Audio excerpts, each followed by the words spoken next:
Hi, guys. Thank you for joining us so much. I'm Jason from the Gig Economy Podcast, and tonight we have Dave, the Uber slave from good old Los Angeles, California, and we're just going to have a little chat about Proposition 22 and AB5. He had popped on, I don't know, a couple weeks ago, I think the week before the election, and we kind of went back and forth on it, and I was like, oh, man, we need to have a conversation about this, so that's kind of what we're going to do tonight. So, Dave, thank you so much for joining us. Oh, thanks for having me on, guys.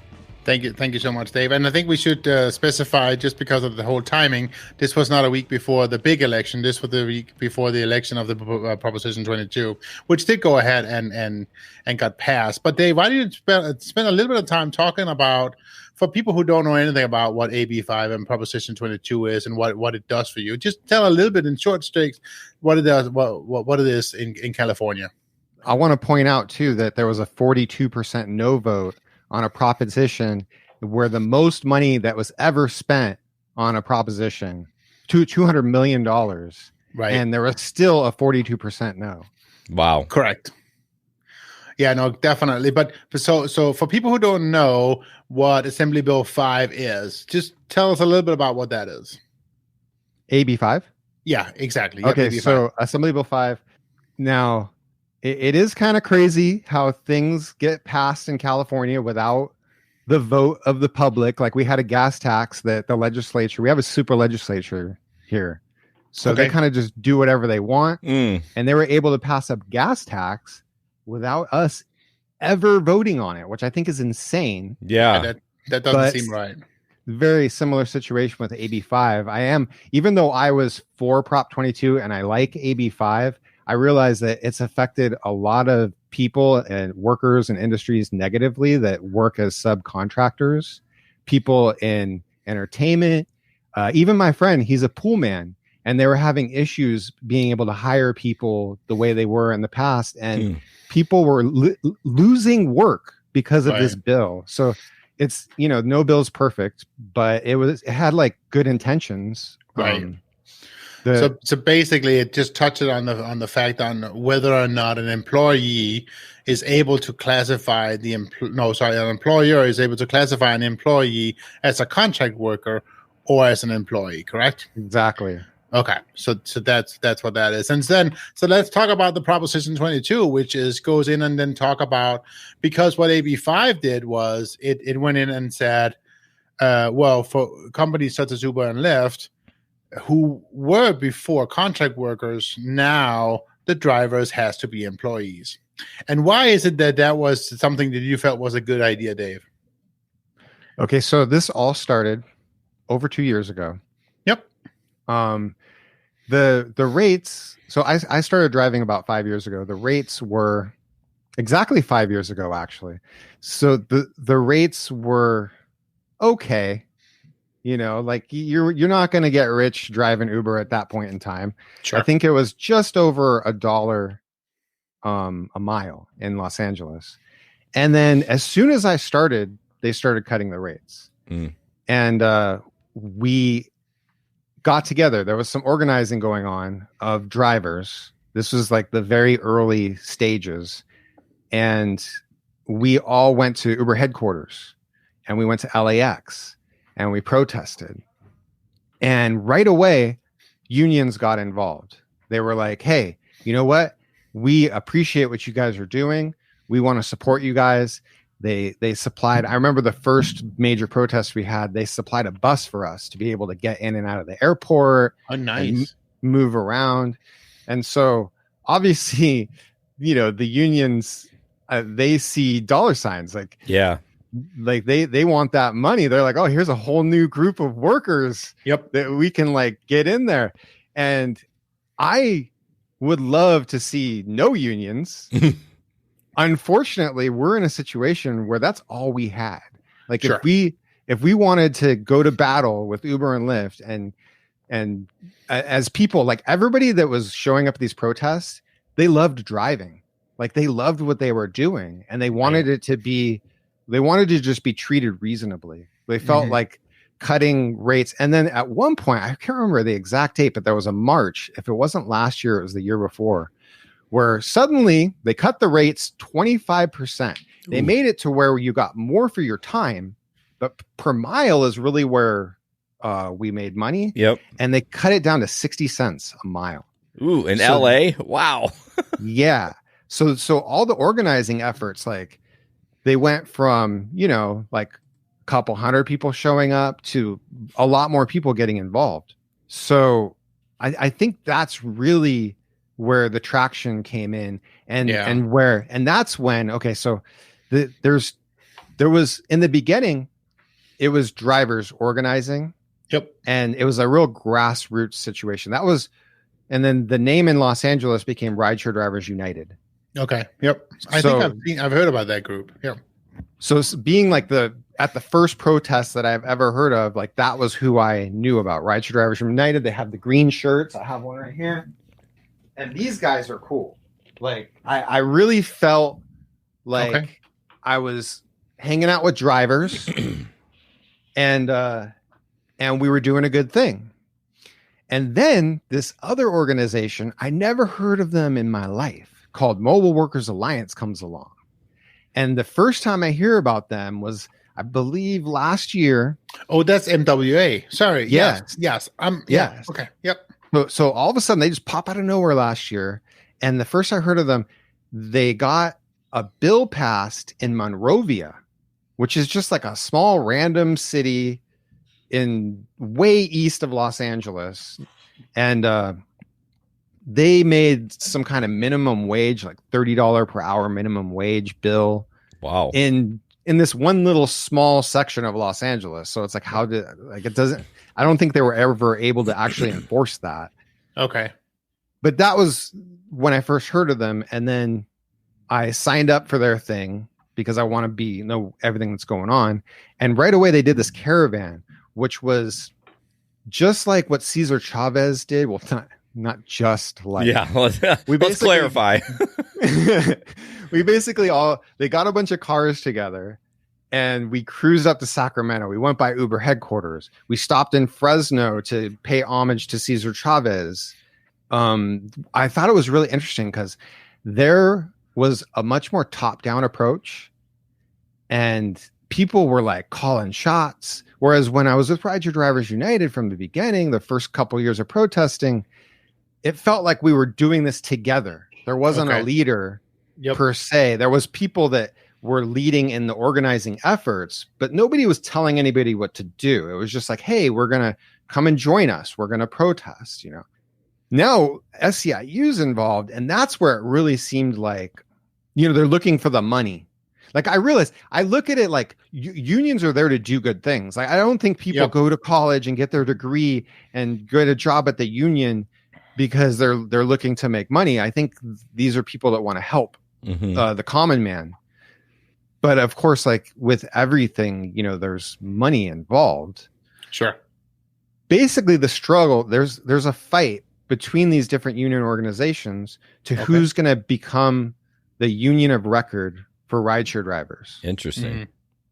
Now, but then there's also DoorDash, Instacart, Rideshare Drivers United. They're really only looking to unionize the drivers. Okay. At the moment, we'll see what happens.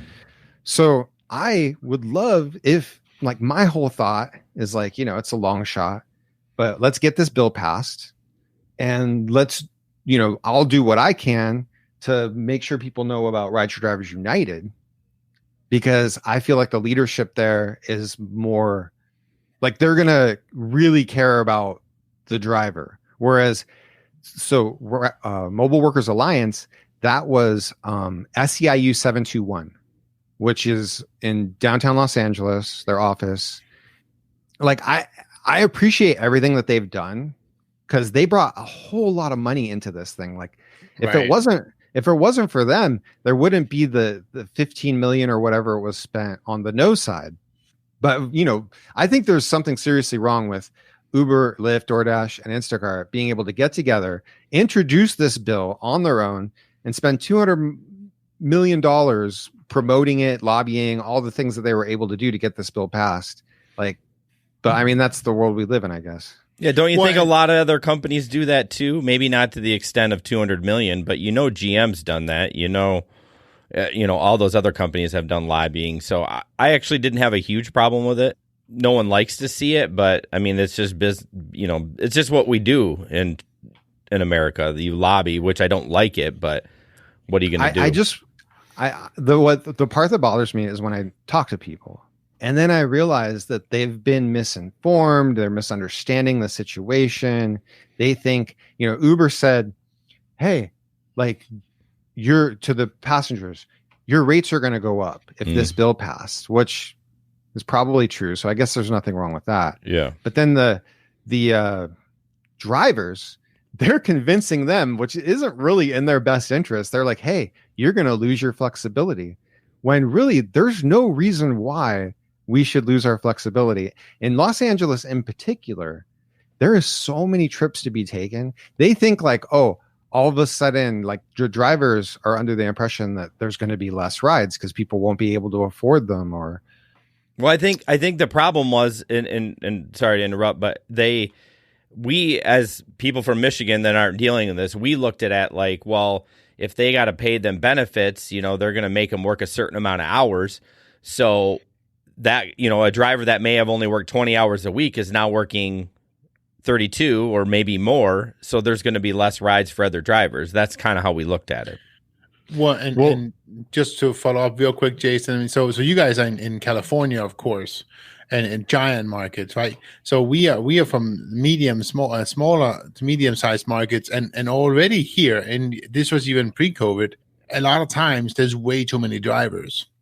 And so at that point, when you are in an oversaturated market and we see the potential of AB5 maybe spreading, going to, that whole thing that all of a sudden we now have to be employees and no longer can be contract workers, then what we saw was, well, then why would they? I mean, they have no reason to keep us on. They can fire us at the heartbeat because there's already too many drivers.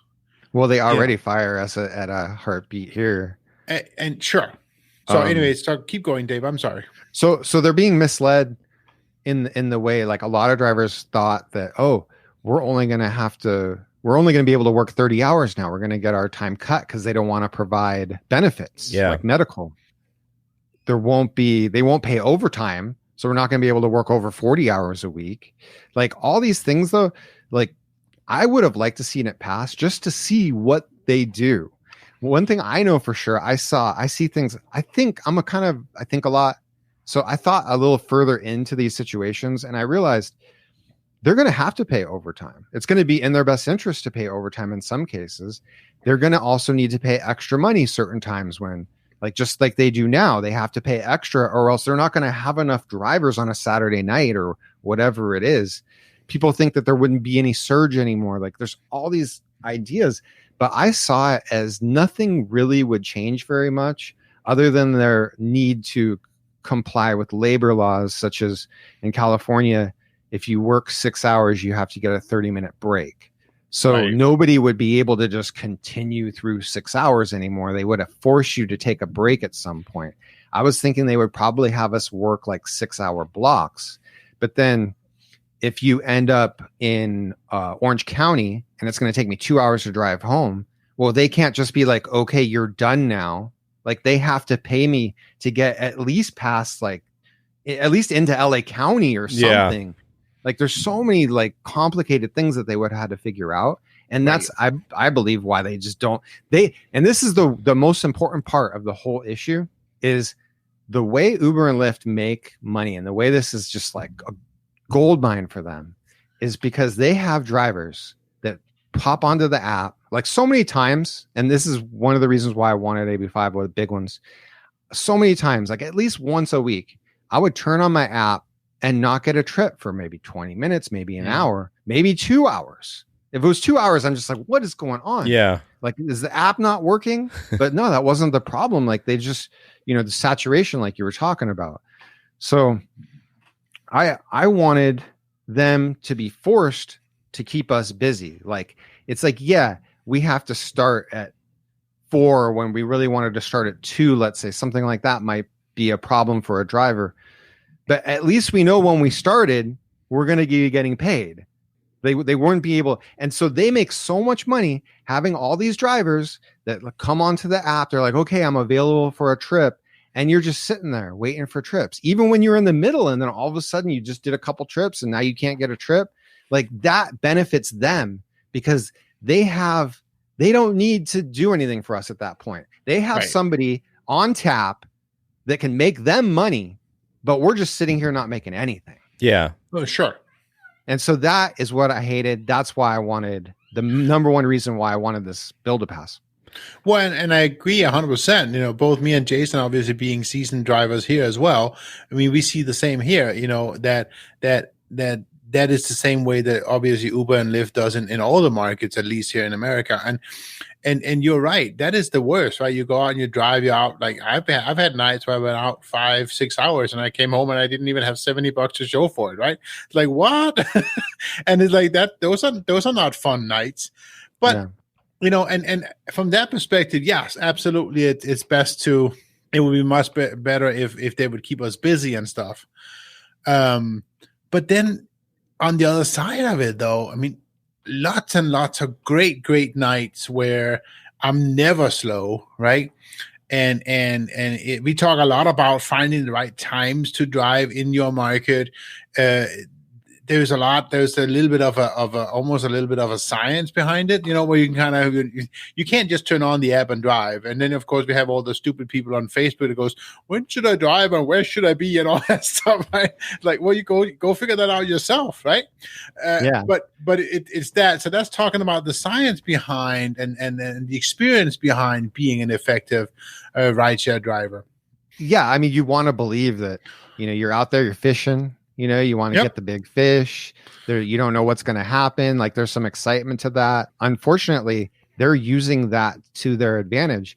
Here in Los Angeles, I figured out that if I'm driving for Uber and I get a trip to the airport and then I get to pick up the airport and then that's to downtown, boom, I just made $100 in 2 hours. Well, guess what?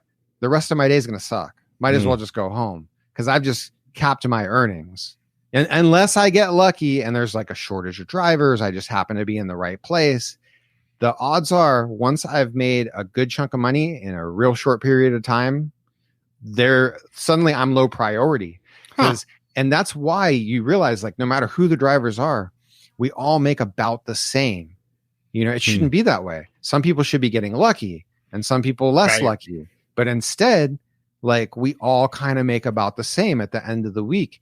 And I believe the algorithm is set up to do that. Really? And I don't like that. I want to know. I want transparency. I want to know if I'm going to be put in a low priority situation because I did really good early on in the day, that, like, look, hey, you just made $100 in 2 hours.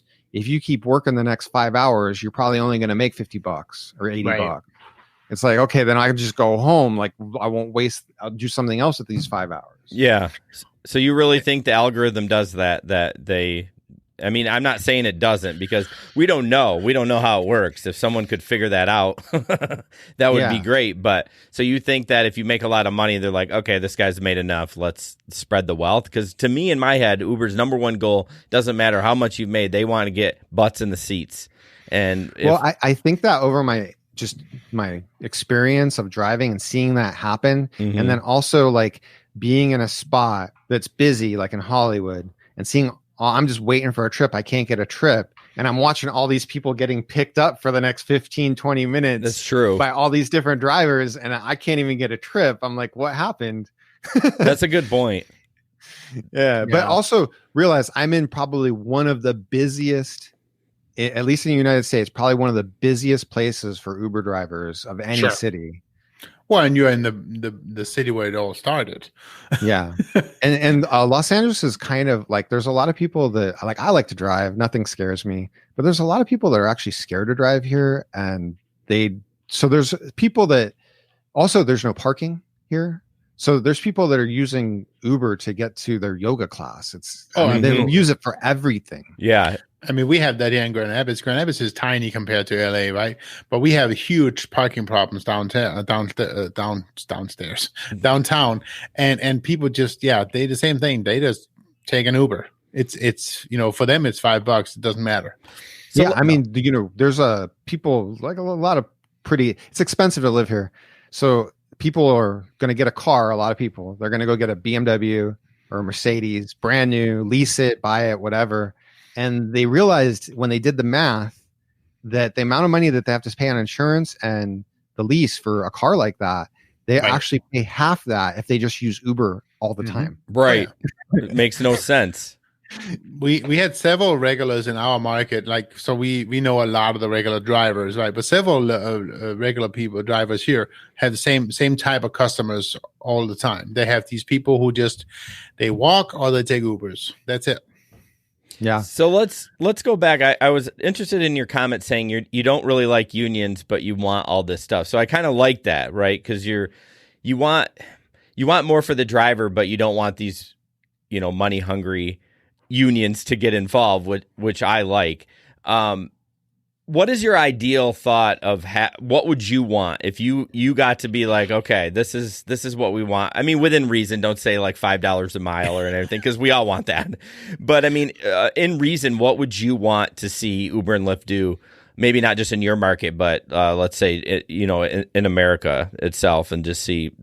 I'm just curious what your thought is if you had to control. I'm friends with a lot of YouTubers. You guys know Dustin is driving. Yeah, he's been on the show a few times.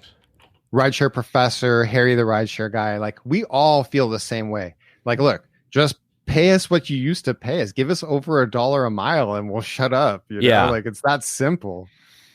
Yeah. Yeah, we got cuts too. I think what are we at, Jesper? I mean, because we haven't driven much with the pandemic, but I think 67 cents a mile or 70 cents a mile. I think so. And then I think the XL is still 85 cents a mile, something like that. I'm not 100% sure. Again, it's been about 6 months since I've driven people. So you're basically saying if they'd paid you the rates that you had when you started, you would be happy. You would be like, okay, this is fine. Yeah, and a lot of them, like Rideshare Professor in particular, he talks about a true contractor model. So also give us the money, but stop manipulating us into driving where you want us to drive, and just quit with the manipulation. Let us be true contractors and pay us enough. And we're happy. Like, we love this job. Well, exactly. Everybody wants the flexibility, right? But I agree with what you're saying about also wanting the what was the word you were using? The transparency of the model and how they're coming up with these things. Because obviously the number one complaint we have here, and I don't want to get into the whole talk about it, but the whole thing about people are saying, well, Uber takes all this money. Why I'm not getting what I used to get? No, you are getting what you used to get, but they take more. Sure. So that whole discussion, right? And I can agree with you that definitely Uber takes too much. So you're not in some cases 50%. Yeah. Oh yeah, absolutely. Some rides are definitely more than 50%. Yeah, and they don't need that, right? And then why are they taking 50%? Like, why is it random, right? Like, why is it?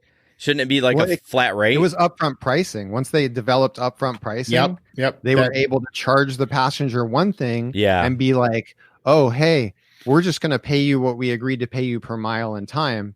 Yeah, we're going to charge the passenger whatever we want." Yeah. Well, and then they blame the inaccuracy of the model, and some of them we're going to lose on, some we're going to win on. It's going to be okay at the end. No, you're going to win on all of them. And honestly, like, I should be fine. Like, I'm in this protest because I want to see people treated well. Yeah. But me personally, I do pretty good. There's very few weeks where I would work, let's say 35 to over 40 hours. Very few weeks would I make less than $30 an hour at the end. But of course, there was a couple $100 hours there. Yeah. Think about that. Like $200 hours in a 40-hour week where I made $900. Yeah. So I spent a lot of time just like not making much money. But that's you knowing, and that's you being smart about the way you're driving, and that you're using your experience over the last 5 years to get there, because that's the same time as us, right? We know that, well, if I would start, so I've always just been a weekend warrior. And so if I would start Friday night at 6, and Jason will shake his head at me because it's right. The first 2 hours are dead. I would do almost nothing, right? Because it's really not worth it to start until 8 or 9. I do it because I think it's fun, and I go out and that kind of stuff. And it was my way of I called it my therapy, yada yada. But I knew if I didn't do the last 2 hours, my night would suck. right? If you don't do those 11 to 3, then you might as well not go home and might as well not go out, because the first hours of the night, you're going to average $15-20 an hour if you're lucky.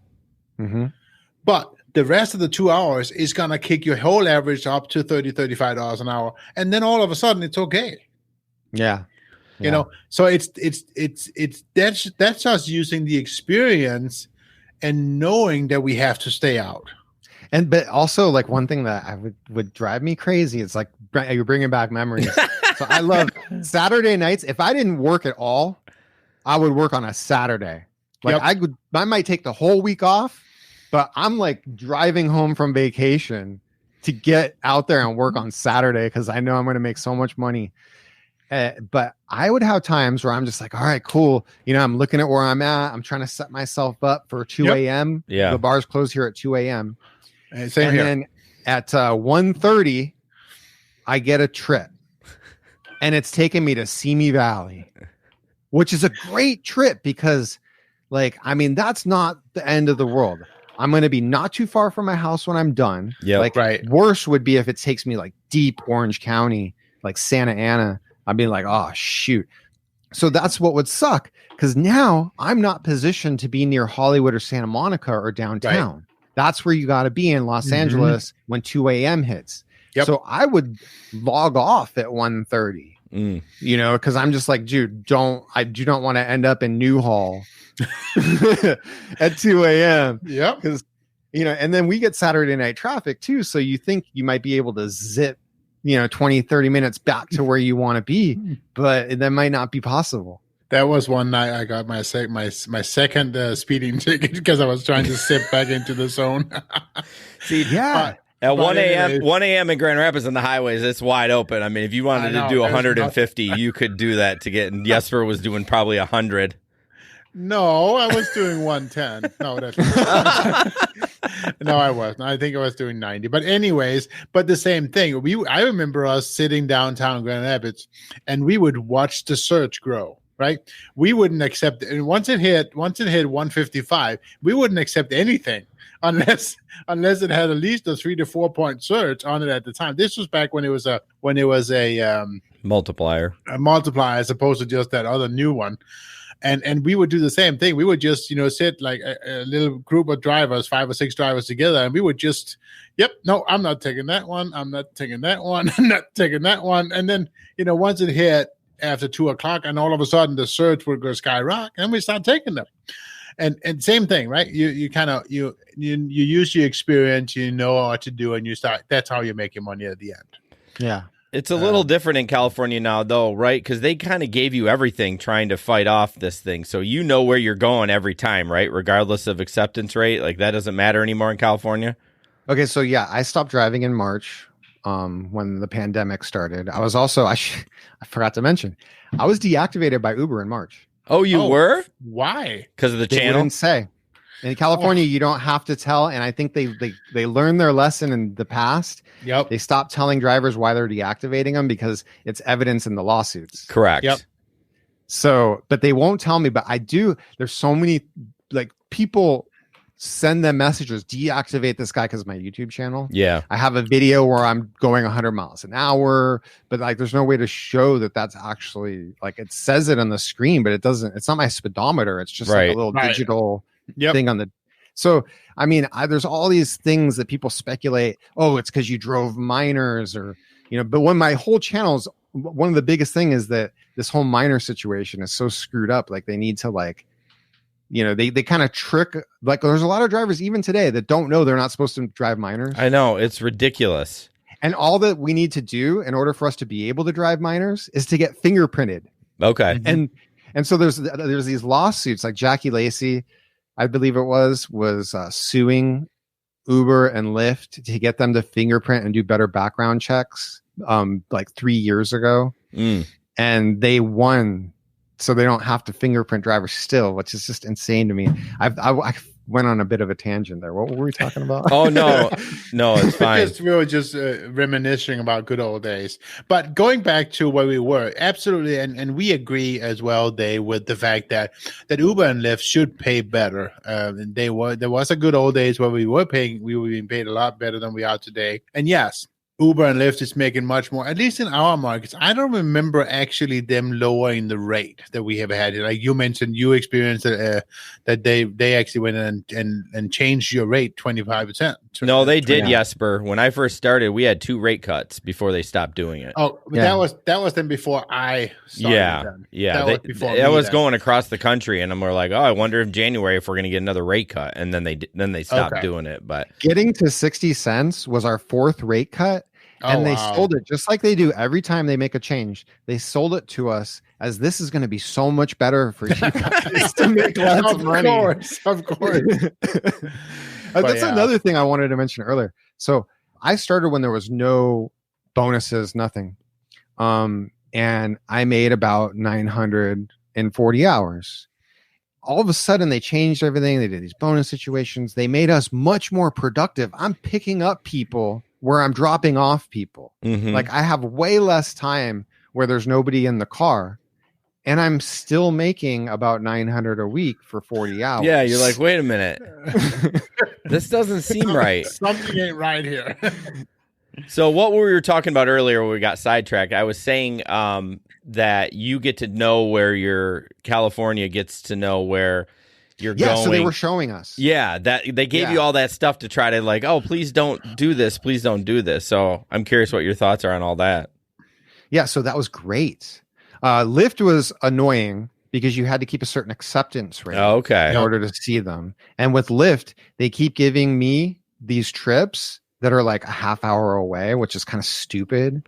And then so I would turn down those trips because I'm working on a Saturday night. So it's like, I'm in Encino and they're giving me a pickup in Newhall, which is like over a huge mountain like, off in the desert. Like Lyft is known for that, by the way. Oh, it happens to you guys too? Oh yeah, I will get 25-minute like pickups, and I'm like, am I the only Lyft driver in Grand Rapids right now? This cannot be happening. I don't take them, but there must be people that do take them, but it's the dumbest thing in the world. But Uber was showing the new us. drivers. Yeah, Uber was showing us where the pickups were, and it was awesome too because, a lot of times you would deny a trip that was too far, let's say, and that would actually be good. Yes. Because a driver, the chances are the way the system works, it's not perfect. And sometimes like it takes the driver to help the system work a little bit better. Yep. Because so like you're like, whoa, that trip's 15 minutes away, but it's all freeway. That's going to be 15 miles. I'm going to deny that trip. Mm-hmm. And the chances are somebody was closer that ends up getting it. Yeah.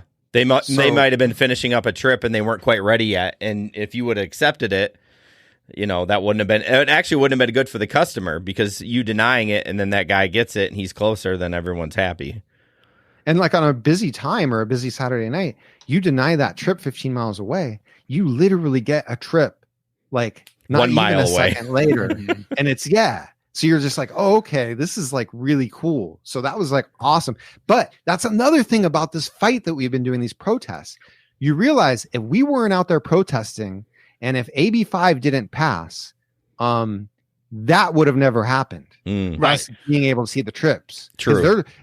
What they're trying to do is they're trying to, make it the image of us being treated like true contractors. Mm-hmm. Right. Now, so you keep saying were. Does that mean that after Proposition 22 passed, they took that away again? Took what away? Being able to, he's not on Uber and he hasn't been driving. So, so are you guys still able to see where you're going? So. Okay. I can't say for sure, but I do think so. Yeah. Okay. Yeah. Yeah. So what have you been doing? So you haven't been driving at all since March?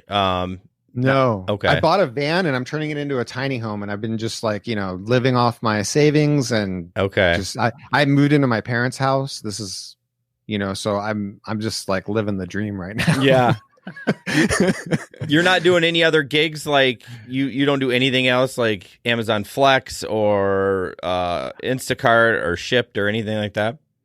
Well, if I was desperate for money, that's what I would be doing. Yeah. But since I have my YouTube channel that I'm working on. Oh, that's true.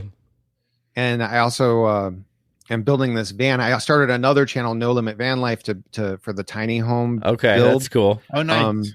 And that's just, there's so much.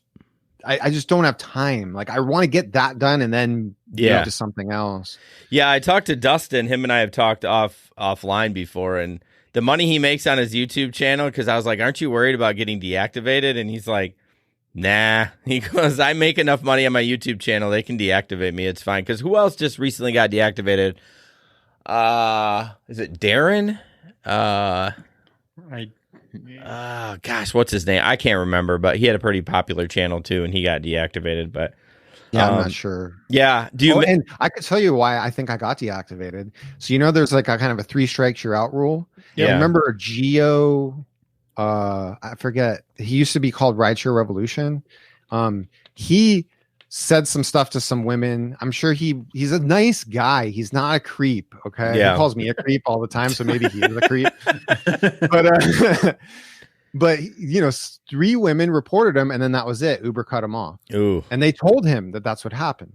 He's in Chicago though. Okay. And then, so I think what happened to me when I first started, I got 2 reports where they deactivated me for 24 hours. Wow. Of me being DUI at like midnight on a Saturday when the only people that were drunk were my passengers. Right. Like, this is Los Angeles. Like, I mean, I know people will do whatever. I could lie, whatever.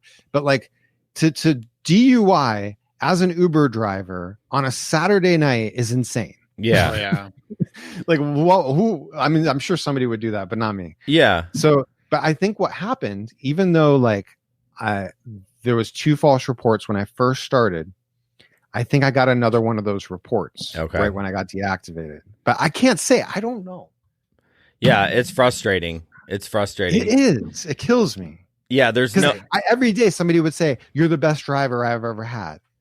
Yeah. So like I represented the company well. I think so. Right. Yeah, it is frustrating. We had the same situation in this market here. And that's where I would like a little protection, where I'm not like pro union. I want to stay flexible, but I also want to be like, hey, who reported me? Like, I have dash cam footage. Like, let me provide my dash cam. Tell me what ride reported me. I will pull my footage and give it to you.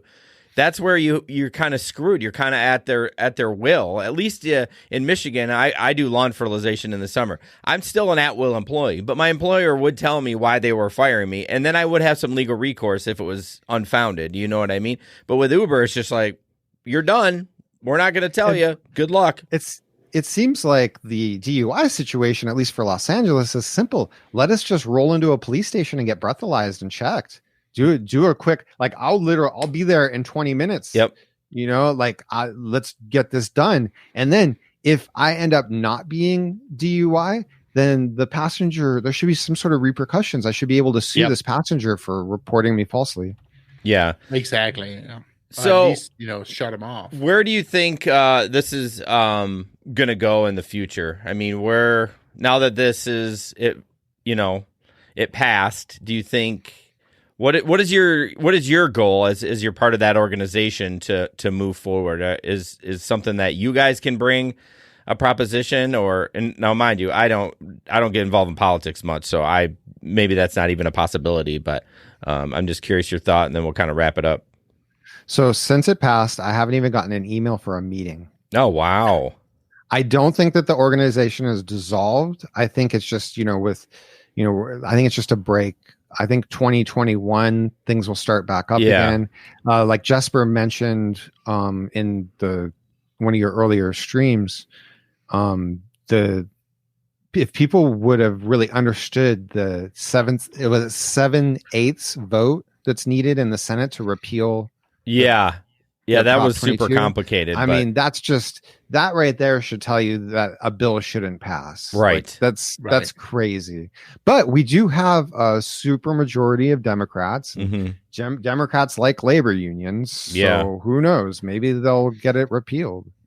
Right. Yeah, it'll be interesting to see. I mean, I'm all for better treatment, like we said before when we talked to you on the streams, is like we're all for better treatment of drivers. I want a little bit more money. I don't need a ton more, but a little bit more. And I want a little bit of protection. I've not been deactivated or a 24-hour thing, but I've seen people that do it, and it sucks for them, especially when they're full-time gigsters, you know what I mean? Like, that's what they do. And it's like, oh, now you just lost a whole revenue stream for no reason. So I'd like to see that. But yeah, I know when you get the government involved, though, man, I tell you, it's just they start nickel and diming everything, and it's just a one-way ticket to hell. Sometimes it's okay, though, Jason. Sometimes it's hey. Well, I mean, if we've just been a libertarian country for the last 150 years, there'd still be slaves. So, right. That is true. So, hey, Dave, how can people find you? Oh, Dave the Uber Slave, No Limit Van Life. Okay. Those are my YouTube channels. Okay. Well, cool. Awesome. Well, we thank you very much. Put that up there too. Yep. Yeah, and then in the future, if we have something that we think that you'll be good to talk about, we would love to have you on. So. Yeah, I'd love to. All right. Thank you so much, Dave. Oh, thank you guys. Thanks, Jesper. Thanks, Jason. All right. Have a good night.